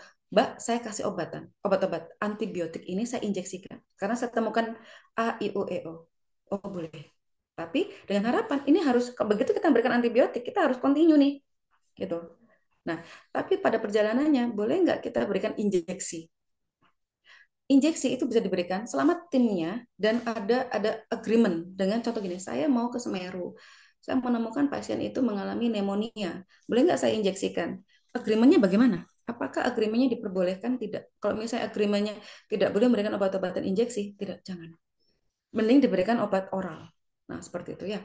Kecuali misalnya pasiennya itu kita ditaruh di tim yang mana EMT type 2, kita di situ in charge dalam rumah sakit daruratnya, kita berikan antibiotik, lalu begitu kita timnya mau balik, kita ke handover, itu diperbolehkan. Seperti itu. Kalau severe bleeding, direct pressure, ya, deep wound packing, ya, jangan lupa splint. Nah, berpikirnya gini, kalau terjadi perburukan kondisi dan tanda-tanda kita sudah 5 H 5T sudah kita perbaiki, tapi kok masih ada loss, cari di komponen rongga, rongga kepala, torakal, abdominal, pelvis, sama tulang besar. Jika memang itu tidak ada, kemungkinan besar ada yang masuknya adalah di rongga antatorakal atau di abdominal. Nah, seperti itu. Oke, terus manajemen kalau perikardal tamponade, ya, perikardosintesis tidak bisa dilakukan oleh orang yang tidak berkompeten. Artinya adalah tim yang turun melakukan tindakan itu adalah harus tim yang berqualified dan ada tim supportnya. Karena begitu begitu misalnya kita melakukan perikardiosintesis ternyata tidak tepat, malah nusuk jantungnya atau malah pasien pas posisi itu mengalami VT atau malah yang tertusuk parunya, itu akan membuat mortality dan morbidity ke pasiennya. Jadi solusinya gimana? Berikan oksigen, IBC, berikan oksigen, pastikan area breathing aman, dan C, infus, rujuk. Tapi kalau misalnya saya ditempatkan di MT type 1, maaf, type 3, tipe 3, kita malah membuat rumah sakit itu. Gak apa-apa, boleh. EMT type 2, gimana dok? Kita in charge di rumah sakit itu dengan tim yang bagus, lengkap, boleh. Tapi kalau misalnya EMT type 1 atau yang EMT technician, jangan. Kalau hipoglikemi, glukosa, ya, selalu cek glukosa, cek glukosa. Terus kalau misalnya nggak ada glukosa, saya nggak bisa IV, pakai bukal. D40, teteskan di bukal, jangan sepenuhnya, karena kalau sepenuhnya bisa menyebabkan aspirasi. Caranya adalah masukkan ke Hanskun, oleskan, Hanskun, oleskan. Dok, saya nggak ada Hanskun, ada permen nggak? Permen itu juga glukosa tinggi, taruh di pipinya. Kenapa? Pipi itu aliran pembuluh darahnya langsung ke vena porta, lebih cepat. Oke, kalau misalnya ada tekanan intrakranial meningkat, tanda-tandanya pasien pusing, kejang, terus ya apa? Pupilaan isokor, head up 30 derajat. Head up 30 derajat itu menurunkan TIK. Terus jangan lupa sebenarnya ada tindakan yang bisa dilakukan yaitu permisif hiperventilasi. Nah, tapi pada pasien itu pasiennya sebisa mungkin terintubasi. Tapi kalau nggak terintubasi jangan. Nanti tabrakan nanti nafasnya. Ya, cek glukosa dan berikan anti kejang dan rujuk. Jadi intinya adalah kita menyelamatkan sebanyak mungkin pasien kita bawa ke rumah sakit, tapi tidak memindahkan bencana ke rumah sakit, tapi dengan uh, treatment yang berbeda. Kalau ini kayaknya ini apa TIK-nya meningkat deh. Saya nggak bisa ke rumah sakit yang tidak ada dokter syaraf atau bedah syarafnya, gitu loh. Jadi seperti itu. Kalau misalnya oh, ini TIK meningkat, saya bawa ke ini aja ke rumah sakit RSIA yang terdekat, nggak bisa. Seperti itu. Kalau kejang, maaf, kejang itu ada yang pada ibu hamil dan tidak ibu hamil. Jika pada tidak ibu hamil, MgSO4 tidak ada tempat. Nah, kalau misalnya kejang, pada pasien kejang itu gerak dada pasien itu terganggu. Gerak dada pasien itu terganggu sehingga pernafasan pasien akan terganggu. Nah, terus yang kedua pasien bisa mengalami aspirasi. Nah, solusinya gimana? Bebaskan jalan nafas, head tilt chin lift kan. Habis itu suction, ya, suction. Terus habis itu kalau pasien masih posisi kejang, miringkan. Miringkan dengan harapan apa? Kalau misalnya ada cairan dari lambung itu keluar, itu bisa keluar lewat keluar dan tertampung di pipi atau di mulut atau keluar dari sela-sela giginya. Itu ya. Kalau misalnya dikasih dokter saya kasih apa? Tang spatol, gimana dok gitu. Kalau tang spatolnya dari besi nggak apa-apa, tapi kalau dari kayu takutnya malah akan kegigit dan mengalami aspirasi. Seperti itu, berikan oksigen, cek glukosa, berikan benzodiazepin. Ya, kalau pada anak bisa menggunakan perektal. Nah, lalu recovery position. Dok, kalau misalnya ada pasien trauma gimana? Nggak bisa. Pasien ini kan harus pakai Kolanek. Ya, kalau pada pasien hamil, antikonvulsannya sangat berbeda yaitu MgSO4. Terus habis itu snake bite. Saya nggak paham dok snake bite nggak apa-apa. Imobilisasi aja, imobilisasi saja. Terus habis itu dengan perban yang tidak ketat, perban tidak ketat lalu bawa. Nah, kalau misalnya kita bisa mendapatkan karakteristik dari hewannya, oke. Tapi kalau tidak bisa mendapatkan karakteristik dari hewannya, bahkan tidak lihat, kita bisa melihat pasien ini mengalami gigitan ular tipe apa dengan klinis yang nampak. Hematotoksin, neurotoksin, dan lain-lain. Ya. Terus berikan cairan, jangan lupa kalau misalnya pada pasien yang gigitan ular itu bisa menyebabkan depresi nafas dan perdarahan yang luar biasa sehingga pastikan patensi airway breathing terus habis itu IV line harus paten karena apa? Perburukannya itu bisa dalam waktu menit, tidak jam. Transfer. Ini yang terjadi di saat bencana Mentawai tsunami, gigitan ular itu tinggi. Bahkan ular itu sering nampak di luar tenda dari relawan. Artinya adalah dok berarti berarti kita tuh kalau misalnya mau ke membantu membantu pasien, maaf, jadi relawan bencana kita harus bawa sabu. Tidak, sabu itu jumlahnya limited. Yang bisa kita lakukan ini, ya. Terus handover. Nanti bagi pemberian sabu nanti di rumah sakit, gitu ya. Nanti kerjasama dengan dinkes koordinasinya. Selalu reassess ABCDE, selalu reassess ABCDE. Jika ada sesuatu gangguan, ulang lagi. Dan pengecekannya adalah sampai 15 menit sampai stabil. Gitu, nggih? Nah, kalau pediatrik, pada pediatrik kepalanya anak itu lebih lebih besar sehingga kita membutuhkan adanya PET. PET itu atau apa ya? Tambalan atau tambahan. Boleh infus, boleh pakai kain yang dilipat. Nah, sehingga selalu gunakan sniffing position ya atau hiperekstensi ya. Terus habis itu jangan lupa pada anak dikarenakan lidah anak terus habis itu dia kepalanya juga besar, dia akan lebih mudah mengalami aspirasi. Karena apa? Dia tertekuk ya. Sehingga kalau misalnya ada sesuatu Sesuatu misalnya ada cairan atau substrat dari lambung itu keluar, mudah sekali aspirasi. Dan pasien sangat mudah mengalami obstruksi dikarenakan apa? I- eh, kita lupa nggak pakai pad. Kita lupa nggak pakai pad, kita lupa nggak significant position, dan pasiennya tidur, tidur, tidur. Ternyata apa? Tidurnya adalah hipoksia. Pasien mengalami jika pada pasien mengalami henti nafas tidak lama, dalam hitungan menit, ya itu pasien bisa mengalami henti jantung.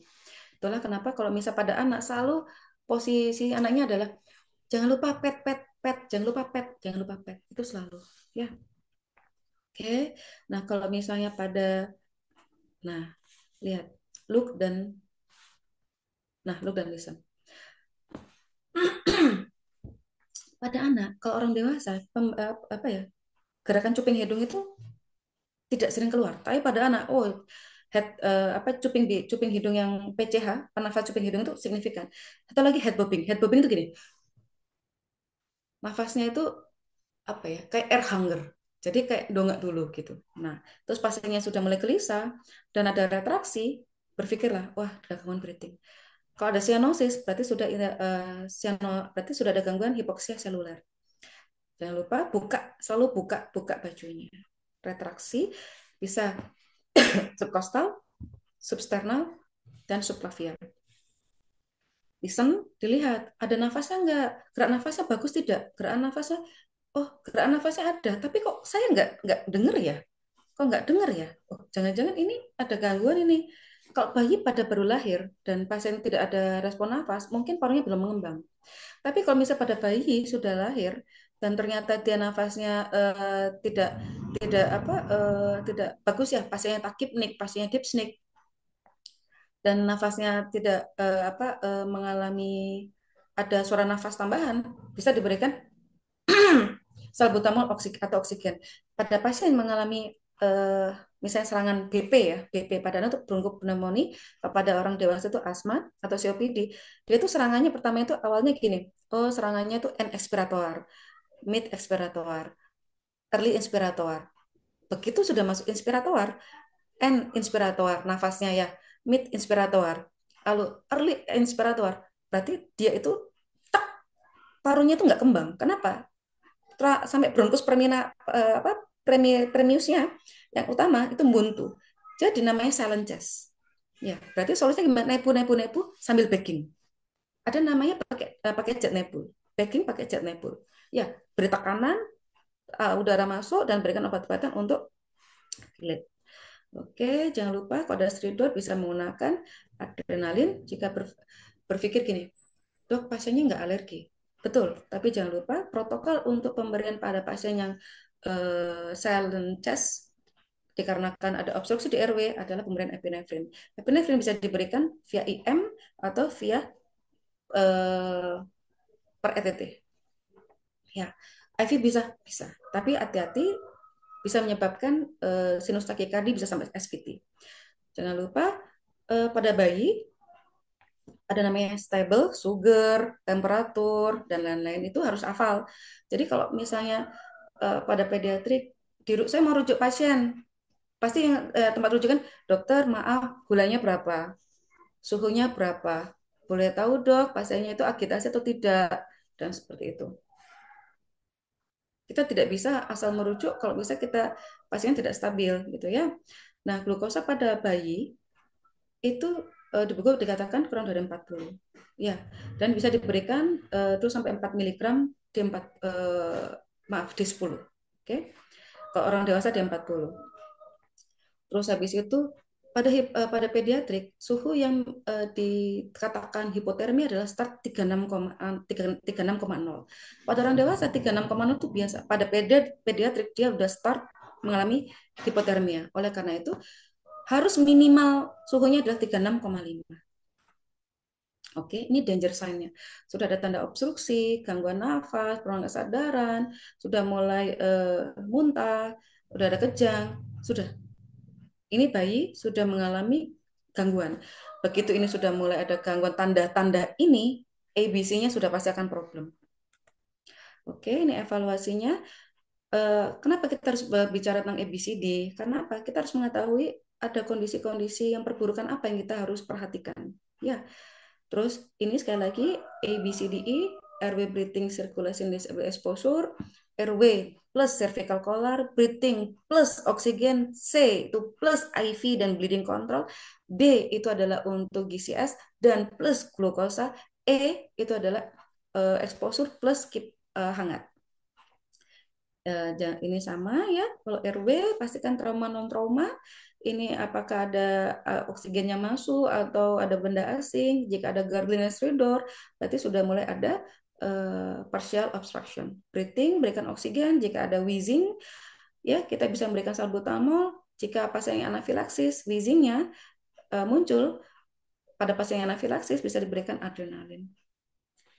Bisa diberikan naloxone. Ini in hospital kok naloxone pada pasien dicurigai intoksikasi dan dilakukan needle dekompresi jika ada curiga adalah tension pneumotorak. Boleh nggak kita lanjut WSD? Jika alatnya ada proper bisa dilakukan. Untuk C, jika tidak ada nadi, lakukan CPR protokol. Jika misalnya ada perdarahan, kontrol bleeding. Ya, kalau misalnya kurang kesadaran, jangan lupa trauma atau non trauma. Jika kejang berikan benzodiazepin non hamil. Jika hamil berikan MGSO4. Jangan lupa selalu cek gula glukosa. Terus habis itu cek tanda-tanda TIK meningkat. Kalau E, jangan lupa pada snake bite imobilisasi ya. Dan kalau misalnya bisa dapatkan karakteristik foto atau misalnya hewannya bisa ditangkap boleh, tapi jika tidak kita bisa lihat dari klinis pasiennya. Ini pada anak, jangan lupa jika sudah ada mulai ada drooling, udah ludah keluar terus ya, dan gangguan nafas ya, udah tanda cyanosis atau sudah mulai gelisah ya, bisa berpikir ada gangguan ada namanya danger sign pada anak.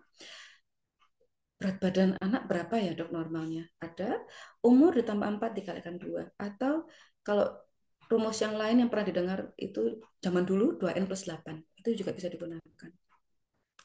Oke, ini sampel. Jangan lupa sign symptoms allergy medication, pas medical history, dan last oral intake, dan event. Dokter, sampel ini bukannya khusus bedah ya, bukannya khusus pada pasien yang mau operasi ya. Tidak, tetap ini bisa dipakai pada pasien dilakukan maaf pada petugas yang diturunkan di lapangan. Ini update BLS tidak jauh berubah. Ya, kenapa? Ada nama sekarang kita bicaranya OCA ya, out hospital cardiac arrest, bukan in ICA. Pada OCA, pediatric dan adult itu sama, masih sama. Call for help, jika misalnya dapat pasien tidak sadar, call for help, langsung start CPR. Start CPR dilakukan jika pasien nafas tidak ada nafas atau nafas tersengal-sengal. Kalau misalnya bisa melakukan pemeriksaan nadi, boleh. Tapi kalau misalnya pada orang awam, tidak perlu pemeriksaan nadi, cukup nafas tersengal-sengal atau tidak ada nafas, boleh start CPR. Dan minta, Pak, tolong panggil ambulan, jangan lupa bawakan AED.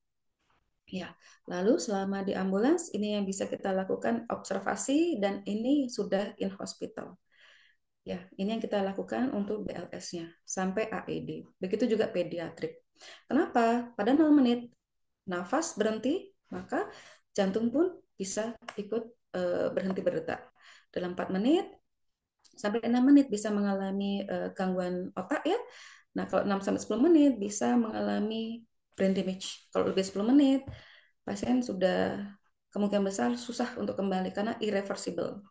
Ini seperti yang tadi saya bilang, cek respon, call for help, cek sirkulasi, dan cek ritme. Maksudnya apa di sini? Ini ada hal yang sangat menarik, kenapa saya tempelkan ulang. Di sini ada namanya, dulu diberikan CPR, saya lakukan CPR, compression only. Ya, bagus. Dokter, tapi ini keluarga saya. Boleh nggak saya CPR 30, terus 2 kali hembusan? Boleh. Tapi saya posisinya waktu itu di bandara dokter. Saya nggak tahu pasien ini punya HIV, TBC atau apa. Saya nggak melakukan CPR only boleh nggak? Boleh. Karena apa? Pada mode-mode yang tidak bagus kualitasnya, misalnya cuman itu akan membuat delay CPR. Ya, sehingga low quality of mode to mode itu bisa menginterupsi compression. Ya. Dan ini kalau misalnya pada dokter saya orang medis, boleh enggak saya CPR only? Dikarenakan ada emerging disease, diperbolehkan. Tidak ada permasalahan. Dokter saya orang medis, boleh enggak saya CPR, enggak pakai ventilasi, nanti saya dituntut tidak ada. Karena menggunakan apa tata laksana seperti ini yang di AH ini tidak dipermasalahkan. Dikarenakan adanya emerging infection disease itu. Ini algoritmanya. Lihat apakah aman lingkungan, aman diri, aman lingkungan, aman pasien. Pak, tidak ada respon. Tolong panggilkan ambulan dengan jangan lupa bawa AED. Jika tidak ada nafas atau gasping, plus jika bisa dilakukan cek nadi dan tidak boleh lebih dari 10 menit ya. Maaf, 10 second. Tidak boleh dari 10 second. Kalau misalnya ada, ya sudah dimonitoring. Tapi jika tidak ada normal breathing, maaf tidak ada normal breathing tapi ada nadi, berikan ventilasi. Ya, dan ceknya per 2 menit. Nah, kalau misalnya nafas tidak normal dalam waktu 2 menit, dia akan curiga akan mengalami henti jantung sangat besar. Nah, baru lakukan CPR jika tidak ada nadi. Tapi jika dari awal memang tidak ada nadi, bisa lakukan CPR. Dokter, di sini tulisannya 30/2. Betul. Kalau misalnya AED-nya datang, gimana dok? Saya belum selesai 30/2. Tetap CPR. Ya kan? CPR kan di mid-sternum. AED kan di parasternal sama di apex. Jangan sampai terganggu. Tapi begitu misalnya sudah ya sudah tertempel, ya cek ritme, baru hands up, terus habis itu cek ritme. Nanti AED-nya akan berbicara, analyzing menganalisa irama shockable. Maka AED akan otomatis mengeluarkan energi dan akan mengeluarkan energi jebret gitu. Nanti akan keluar start CPR. Nah, start CPR seperti itu ya. Tapi kalau misalnya analisa tidak ada irama yang shockable, itu kita langsung lakukan continue CPR. Oke, shockable dan non shockable. Dokter, saya saya di bandara. Di bandara itu banyak orang kaya, banyak orang yang terpelajar, tapi nggak ada yang bantuin saya. Saya capek dok, saya mau berhenti aja. Tapi ini takutnya saya malah dituntut ini apa karena ndak pasiennya ndak saya tolong sampai kembali detak jantungnya. Saya takut dok, gimana? Ndak masalah. Selama jika pasien itu ditemukan tidak sadar tapi tidak ada saksi, atau selama dilakukan resusitasi tidak ada kembalinya denyut nadi dan tidak ada AED, maaf, tidak ada irama yang shockable, ya berarti kita bisa. Jika semuanya ini ada, kita bisa menghentikan resusitasi kita. Tapi jika ada hanya salah satu, berarti kita harus lakukan resusitasi itu. Ini sebenarnya ACLS ya. Saya cuman tekankan untuk ibu hamil wajib uterusnya atau rahimnya digeser ke kiri. Kalau bisa pasiennya dimiringkan boleh, tapi kalau nggak bisa rahimnya dimiringkan ke kiri. Dikarenakan apa? Rahim itu akan menekan vena porta, sehingga dia akan mengganggu aliran prelut. Tapi jika diarahkan ke kiri, maka rahim akan menekan aorta. Aorta itu pipanya besar, tebal, dan rigid, sehingga tidak akan terganggu oleh beban di atasnya. Itu perbedaannya, tetap high quality CPR dan tetap AED. Ya, itu. Terus kalau misalnya pada pasien yang mengalami henti jantung dan kembali, maka dilakukan reposisi position. Ya, oke. Nah, setelah reposisi position, itu jangan lupa tetap head tilt chin lift dilakukan. Kecuali pasiennya sudah di head tilt chin lift kan, kalau dilepas pasiennya stable di head tilt chin lift, oke. Tapi takutnya pasien itu akan mengalami perubahan posisi dan akan mengalami penurunan dan menutup jalur nafas dikarenakan pasiennya menekuk. Ini pediatrik. Pertama stepnya make sure pasien aman diri, aman pasien, aman lingkungan. Nah ini kalau contoh gini, dokter saya sendirian, saya nggak deket HP, dan saya mau call for help, orang-orang jauh di depan. Apa yang saya lakukan? Tetap CPR dulu. Setelah 1 siklus besar atau 5 siklus ini ya, baru lari. Dan hanya kesempatannya, hanya waktunya adalah berapa menit? Hanya sampai 1 siklus saja. Jadi kita hanya bisa pergi itu adalah sampai tidak maksimal dan tidak lebih dari 2 menit. Oke, karena apa? Kita menghentikan siklus itu tidak boleh lebih dari 2 menit. Jadi kita cuma bilang ambil HP, ambil call for help, langsung CPR lagi. Atau ambil jauh, kita keluar, terus habis itu, Pak, tolong Pak. Baru kita kembali lagi untuk membantu pasiennya. Pediatrik menggunakan satu tangan, kalau misalnya infant kita menggunakan jari atau pakai thumb, pakai jempol. Oke, ini untuk pediatrik. Ini 2015, 2020. Coba dilihat, ini single rescue dan kita ini dua atau lebih rescuer. Kita lihat sama-sama. Di sini sama, cuman bedanya pada pediatrik adalah pediatrik sangat sensitif terhadap oksigen. Sehingga jika pada kompresi yang first rescuer atau satu orang 30 banding 2. 30 kompresi, 2 ventilasi. Pada pediatrik yang penolongnya lebih dari 2, coba lihat di sini, 15 kompresi, 2 breathing. Dikarenakan apa? Pasiennya ini sensitif terhadap oksigenasi. Nah, lalu berikut untuk shocknya, penggunaan AED-nya adalah tetap sama, algoritmenya dengan dewasa. Oke, cuman untuk dosis pada anak berbeda. Dosis untuk anak-anak itu bisa menggunakan berat badan. Ya, pertama awalnya menggunakan 2 joule per kilo, lalu lanjut. Nah, ini hal yang menarik. Pada pasien yang mengalami henti jantung pada anak dan kembali resusitasi, kembali sirkulasinya, nafasnya adekuat atau tidak. Jika memang nafasnya tidak adekuat, tetap kita lakukan head tilt, chin lift, dan berikan nafas.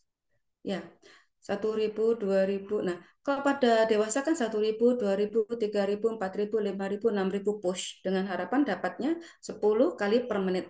10-12 kali per menit. Pada anak-anak 1.000, 2.000, 3.000 push. 1.000, 2.000, 3.000 push dengan harapan dapat 20 kali per menit. Dan reposisinya adalah pada anak bisa digendong seperti ini atau dibalik seperti ini. Ingat jangan lupa ini ada padnya ya. Ini. Dan untuk choking, sebentar, choking ini pada dewasa dan anak. Kalau misalnya masih ringan, pasiennya masih ada refleks untuk batuk-batuk. Nah, kalau batuk-batuk kita tenangkan pasiennya. Ya, dan ayo batuk terus, ayo Bu, batuk terus Bu, batuk terus Bu. Nah, kalau sudah severe ya, pasiennya itu sudah ada tidak sanggup atau batuk kualitas batuknya sudah tidak adekuat atau pasien sudah lemas atau sudah pasien tidak sadar, maka kita jangan sampai Pak nunggu pasien tidak sadar, kita harus abdominal thrust. Nah, kalau pasien tidak sadar, abdominal thrust tidak bisa dipakai. Kalau pasien tidak sadar, kita menggunakan CPR. Gunanya apa? Dengan memberikan tekanan yang tinggi pada daerah torakal sehingga bolus yang ada di daerah esofag di daerah RW itu juga bisa keluar dan muncul di eh, di faring, gitu ya. Tahunya kalau misalnya pada pasien itu setelah kita berapa lama? 2 menit dilihat tidak ada nafas dan tidak ada bolus, lakukan 2 menit. Tapi begitu 2 menit ternyata pasiennya sudah ada nafas yang adekuat dan ada bolus, bisa diambil. Seperti itu. Kalau pada pediatrik ada namanya itu sandwich maneuver. Sandwich maneuver itu adalah ini tangan penolong, 2 tangan penolong dan di sini ada eh, pasiennya. Seperti itu ya. Kalau misalnya masih mild itu nafasnya itu bisa eh, bisa muncul wheezing atau pasiennya udah mulai gelisah dan pasien ada refleks batuk. Pada bayi itu ada refleks batuk mungkin jangankan bolus, ASI saja itu bisa menyebabkan aspirasi. Ya. Terus habis itu kalau aspirasi bayi pasti akan batuk. Solusinya gimana? Balikkan saja. Balikkan lalu lakukan tepuk-tepuk yang sangat ringan saja menggunakan palmar yang tertungkup. Ya, lalu severe obstruction jika misalnya tidak ada refleks batuk, ya, dan sudah tidak ada suara tambahan itu malah bahaya. Kalau kalau misalnya seperti ini, pasien tidak lama akan mengalami penurunan kesadaran dan henti nafas dan henti jantung. Nah, sebelum henti jantung, pasien henti nafas, apa yang kita lakukan? Kita bisa melakukan chest kompresi. Chest kompresi mekanismenya adalah sama, ya, seperti CPR dan fungsinya adalah untuk memberikan tekanan torakal yang meningkat sehingga bolusnya yang ada di RW itu bisa keluar. Gitu. Ini evaluasinya, ya. Ya. Apa itu BLS? Itu adalah tindakan yang kita bisa lakukan saat awal sebelum pertolongan itu datang. Nah, pemberian BLS itu Kita harus tahu pasiennya, pertama kita harus aman diri, aman lingkungan, aman, terus aman pasien. Kita bisa melakukan, lihat pasiennya ada tidak ada nafas atau nafasnya sudah tersengal-sengal. Kalau bisa kita lakukan orang medis pasti bisa ya, tapi kalau misalnya lepersan, kemungkinan besar dia tidak mampu untuk melakukan pemeriksaan nadi. Kenapa? Dokter, kalau misalnya saya paksakan pemeriksaan nadi gimana? Akan lebih dari 10 second, maka prognosa terjadi kematian otak itu semakin panjang. Ya, selalu bilang minta pertolongan untuk tolong panggilkan ambulans dan AED. Lalu lakukan sirkulasi 30:2. Ya, pada dewasa dan pada anak. Jika pada pasien yang mengalami AED-nya sudah datang, maka jangan sampai kompresi ini terganggu. Jika sudah terpasang, AED-nya ready, baru kita bisa lepaskan, kita bisa hands off, lalu kita lihat iramanya bagaimana, dan biarkan AED yang mengambil alih. Jika tidak ada irama yang shockable, maka kita start CPR.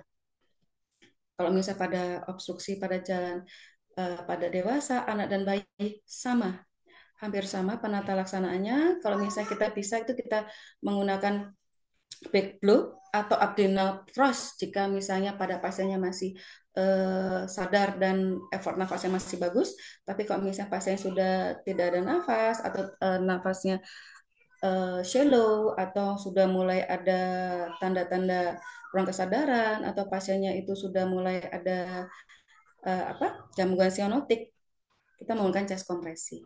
Nah, seperti itu. Terima kasih Bu Neti, mohon maaf atas kekurangan saya. Nah, ini adalah buku yang saya pakai, Basic Emergency Care. Basic Emergency Care ini diterbitkan oleh WHO dan ini buku yang dipakai oleh semua relawan seluruh dunia. Dan ini PLS sudah pasti kita kan tahu ya dari AHA. Terima kasih Bu Neti, mohon maaf atas kekurangannya. Saya kasih hadiah dulu Bu Neti. Oh iya, sepertinya juga ada masalah juga. Ya sudah lah, enggak apa-apa. Oke. Baik, terima kasih Dokter Angela, materinya sangat menarik sekali. Dokter, mohon izin tadi yang Mas Arsel yang raise hand bisa open mic, monggo silakan Mas Arsel, apakah masih ada di room Zoom?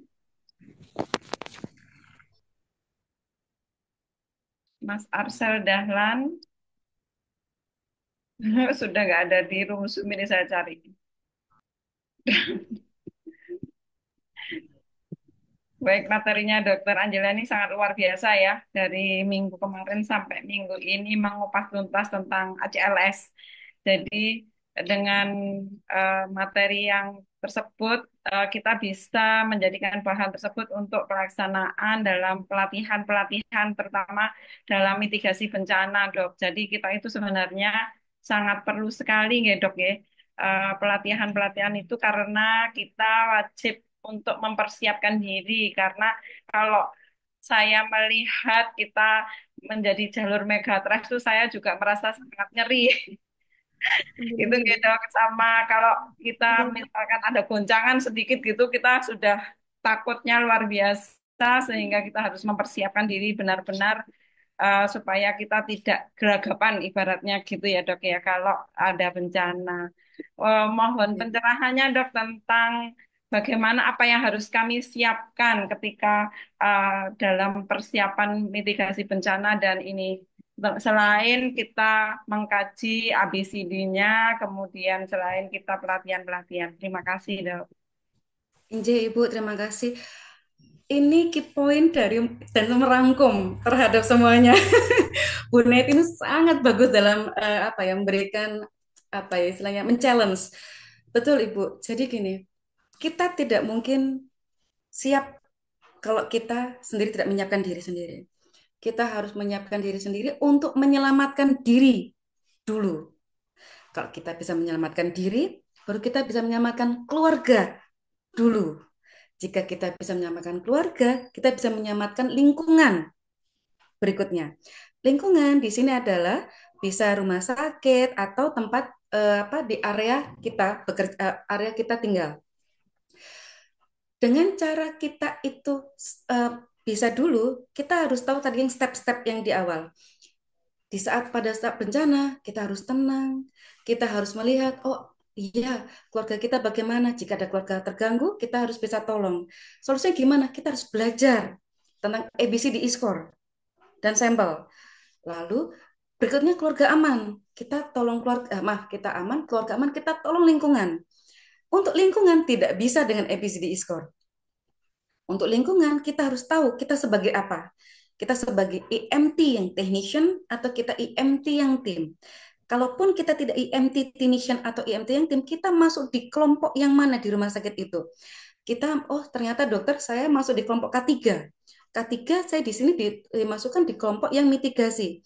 Nah, seperti itu. Jadi dengan cara kita mengetahui kemampuan kita mengetahui kekurangan kita mengurangi resikonya adalah kita upgrade kemampuan kita. Sekali lagi, kita tidak mengerti kapan itu bencana datang. Solusinya adalah siap, siap, siaga. Dengan siap adalah kita bisa meningkatkan kemampuan kita sehingga mengurangi resiko dan siaga mengetahui apa step-step yang saya lakukan. Seperti itu Bu Neti. Luar biasa, Dok. Nanti kita pelatihan-pelatihan ya, Dok. Tenang sekali. Saya ini merasa sangat kurang kalau ngobrol sama Dokter Angela. Jadi waktu itu tidak terasa, bahkan sekarang sudah 10.45, 40. Mohon izin, itu kita tidak terasa kalau ngobrol bersama Dokter Angela ini memang pakarnya. Kalau ada kesempatan. Nggih. Monggo silahkan yang mau ingin bertanya ataupun memberikan masukan dibuka kepada Bapak Ibu semuanya, para hadirin, sahabat hati, monggo. Ini kayaknya sangat jelas sekali sampai tidak ada yang bertanya, Dok. Karena eh, tentang pengkajian ini rata-rata kan kita itu memang harus banyak belajar ya, Dok ya. IBCD ini terutama untuk dalam ACLS ke depan kita harus banyak belajar. Jadi Bapak Ibu ini kayaknya sudah paham banget karena ini sudah kedua kalinya kayaknya Dok serial bersambung dari PT Inti Medika. Terima kasih saya ucapkan juga kepada PT Inti Medika yang sudah menyiapkan acara ini sehingga kita bisa bergabung bersama gitu Dokter Angela dan juga kepada Geria Madu Sidoarjo dan Ambulan Murah Medisku. Ini sponsor kita, Dokter. Masya Allah, Alhamdulillah, semoga barakallah. Ya, semoga berkah buat kita semua. Dokter, ini sementara tidak ada pertanyaan. Mau Alhamdulillah. silahkan kepada Dokter Angela untuk closing statement Baik. menutup acara ini. Monggo silakan. Terima kasih. Alhamdulillah alamin sudah selesai materi saya. Semoga materi saya ini bermanfaat. Saya dengan senang hati untuk memberikan materi dan saya sudah lampirkan juga bukunya. Jika misalnya berkenan, saya akan kirimkan juga bukunya.